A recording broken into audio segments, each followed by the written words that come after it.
اچھا اب ایک سوال پیدا ہوتا ہے کیا نماز آیات کی بھی قضا ہوتی ہے؟ اچھا اب دیکھیے اس میں اکثر یہ ہوتا ہے کہ ظاہر ہے ویسے تو نماز آیات کی قضا ہوگی، مثلا کوئی شخص چاند گرہن سورج گرہن اس کے سامنے ہو رہا ہے اور وہ گناہ کرتے ہوئے نہ پڑے اس کو، تو اس کی قضا کرنی پڑے گی۔ البتہ اگر کسی شخص کو گہن کا علم نہ ہو، یہ مسئلہ آتا ہے،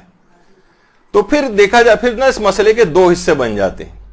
یہ دیکھا جائے گا وہ چاند گرہن یا جو سورج گرہن ہے اس کو جزوی گرہن لگا تھا یا کلی لگا تھا۔ اگر جزوی گرہن لگا تھا اور اس کو علم نہ ہو سکا اور جب وہ گرہن ورہن ہو کر ختم ہو گیا بعد میں پتہ چلا ارے آپ کو پتہ نہیں آج تو مثلا چاند گرہن تھا، کہہ رہے ہیں مجھے تو پتہ نہیں، تو ایسے شخص پر نماز آیات کی قضا کرنی واجب نہیں کیونکہ جزوی گرہن تھا۔ جزوی گرہن والے کو نماز آیات کی قضا کرنی واجب نہیں ہوتی۔ لیکن اگر گرہن کلی لگا تھا اور اس کے باوجود اس کو علم نہیں ہو سکا، یہ سوتا رہ گیا پورے وقت، یہ کسی ایسی جگہ پہ تھا کہ جہاں اس کو پتہ ہی نہ چل سکا، علم نہ تھا اور گرہن ایک کلی لگ کر ختم ہو گیا اور بعد میں اس کو علم ہوا، اس نماز آیات کی اس کو قضا کرنی پڑے گی۔ جزوی گرہن میں اگر علم نہیں تھا تو قضا نہیں ہے، کلی گرہن تھا اور علم نہ تھا اور بعد میں پتہ چلا اس کو، اس نماز کی قضا کرنی۔ جزوی میں قضا نہیں کرنی، کلی میں قضا کرنی، یعنی مکمل گرہن اگر لگاؤ۔ مسئلہ کہاں پر آتا ہے زیادہ کہ کیا زلزلے کی نماز آیات، دیکھیے جس وقت زلزلہ آ رہا ہوتا ہے اس وقت تو کوئی کیسے نماز پڑھے؟ تو ظاہر ہے کہ اچھا جب زلزلہ آ کر جب ختم ہوگا تبھی انسان عام طور پر پڑھ سکے گا نماز۔ کچھ علماء کا تو یہ نظریہ ہے، بلکہ زیادہ تر علماء کا ہے سوائے آغا سیستانی کے،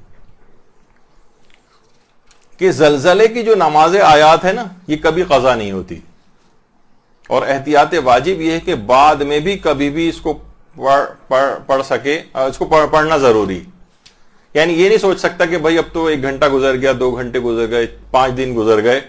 زلزلے کو آئے ہوئے، نہیں، اس کو اگر اس نے نہیں پڑھی ہے تو احتیاط واجب یہ ہے کہ اس کی قضا انجام دے۔ آغا سیستانی فرماتے ہیں کہ اگر زیادہ دیر نہیں گزری، یعنی جو زلزلہ آیا اس سے بہت متصل یہ نماز پڑھ لینی چاہیے، بہت قریب، ایک لحاظ سے بس یہ سمجھیں کہ 10 منٹ کے اندر 10 منٹ کے اندر بہت ہی قریب اس زلزلے سے نماز پڑھ لی جائے تو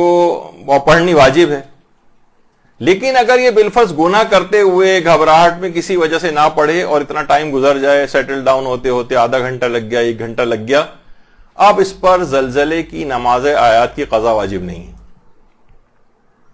ٹائم گزر گیا۔ متصل بالکل اس سے اگر یہ پڑھ لیتا، پڑھنا واجب تھی، چاہے یہ گناہ کرتے ہوئے اس نے چھوڑ دی تو توبہ کرے، چاہے یہ واقعتاً مجبور تھا، پڑھ ہی نہیں سکتا تھا، ایسی گھبراہٹ تھی، افراتفری تھی، بلڈنگ خالی کرنی تھی، نکل کے باہر جانا تھا، پتہ چلا 15-20 منٹ لگ گئے باہر نکلنے میں، آدھا گھنٹہ ہو گیا، 1 گھنٹہ ہو گیا، اب نماز آیات کی قضا کرنی واجب نہیں۔ البتہ پھر بھی فرماتے ہیں احتیاط مستحب ہے کہ قضا کر لے، لیکن واجب نہیں۔ تو یہ ایک دماغ میں رہنا چاہیے۔ اچھا اس میں ایک بات ضمناً بتا دوں، ویسے نماز آیات کے الگ سے ایک دلچسپ فقہی مسائل ہیں جو کہ ظاہر ہے اپنے مقام پر کبھی موقع ملا تو آئیں گے۔ یہ جتنے بھی آفٹر شاکس آتے ہیں ان کو بھی ایسا ہی شمار کیا جائے گا کہ جیسے زلزلہ ہے۔ لوگ کہتے ہیں ایک تو مین زلزلہ آ گیا، پھر چھوٹے چھوٹے آفٹر شاکس آتے ہیں، جتنے آفٹر شاکس آئیں گے اتنی ہی نماز آیات پڑھنی پڑتی۔